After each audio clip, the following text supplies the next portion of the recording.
Hallo und herzlich willkommen zu unseren Hardware News. Es gibt Neuigkeiten zu Intels Alder Lake Prozessoren, Entschädigungen bei zu langsamem Internet von Providern und Neues zu Windows 11. Zu Intels Alder Lake Prozessoren sind der Ankündigungs- und Starttermin durchgesickert. Die 12. Core-Generation wird demnach zusammen mit der 600er-Plattform zum Monatswechsel Oktober-November eingeführt.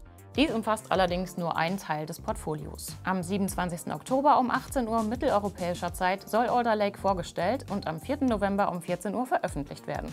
Zum Vorstellungstermin werden die 3 Prozessormodelle und zusätzlich 3 Varianten sowie der neue PCH gezeigt. Laut den vorliegenden Informationen werden die Modelle Core i9 12900K mit insgesamt 16 Kernen und 24 Threads, Core i7 12700K mit 12 Kernen und 20 Threads und Core i5 12600K mit 10 Kernen und 16 Threads gezeigt.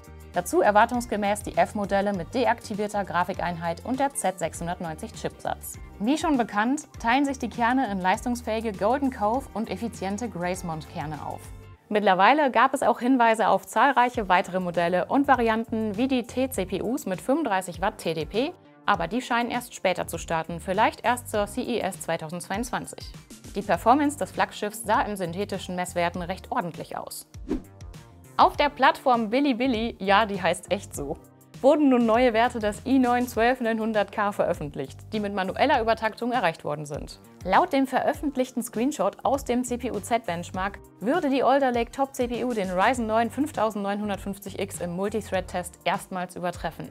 Jedoch nur mit dicker Übertaktung und üppiger Leistungsaufnahme von 330 Watt, was mehr als das Doppelte ist als der PL1-Standardwert von 125 Watt. Jedoch wurde kein Nachweis für die Leistungsaufnahme erbracht. Nicht ersichtlich wird auch, um welches Mainboard es sich handelt und ob es sich um DDR5 oder DDR4-RAM handelt.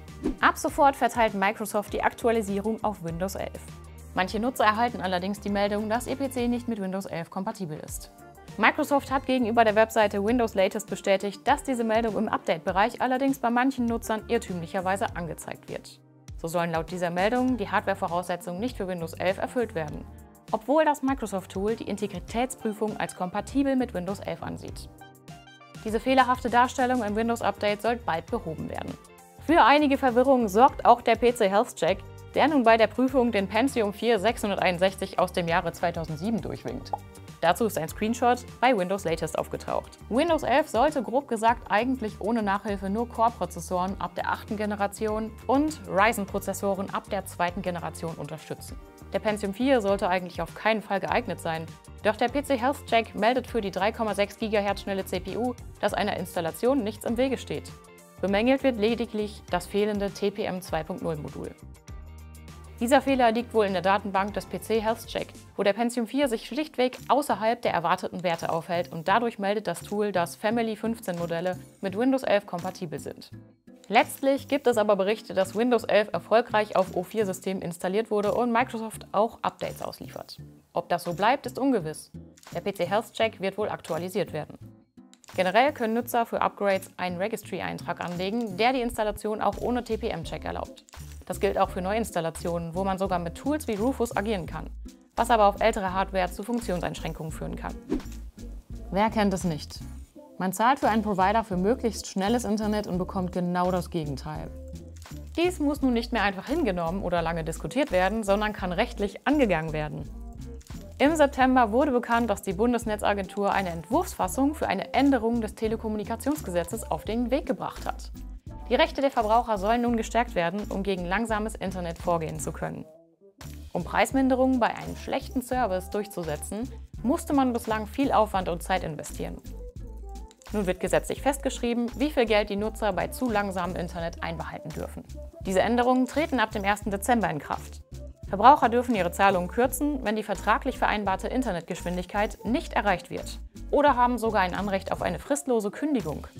Zuvor sollten jedoch mögliche Fehlerquellen wie veraltete Treiber, ungeeignete Kabel oder Antivirenprogramme, die auf das Internet einwirken, ausgeschlossen werden. Um die Leistung des Providers nachzuweisen, hat die Bundesnetzagentur eine Desktop-App entwickelt, die die Geschwindigkeit des Internets messen kann. 20 Messungen, verteilt über 2 Tage, sind für das Tool notwendig, das danach die Leistung des Providers anhand der vorher angegebenen Daten ermittelt.